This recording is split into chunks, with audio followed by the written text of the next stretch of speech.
माझ्या 7 वर्षांच्या बॉयफ्रेंडने 4 महिन्यांपूर्वीच आमचं ब्रेकअप झालंय असं सगळ्यांना सांगितलं होतं, पण मला मात्र कधीच सांगितलं नाही.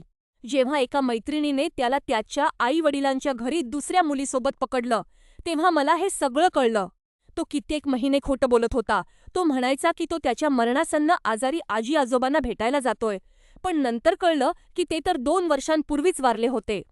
त्याची ही हिंमत पाहून मी थक्क झाले. मी ओरडले नाही, मी रडले नाही. उलट मी पूर्णपणे विध्वंसक बनले. तो विमानातून परत येत असताना मी माझ्या सर्व वस्तूंची पद्धतीने पॅकिंग केलं आणि तिथून गायब झाले. पण जाताना मी त्याच्यासाठी काही भेटतो सोडल्या.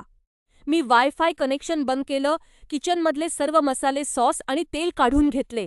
फक्त सुकलेली रोझमेरी सोडली कारण त्याला त्याचा तिरस्कार आहे.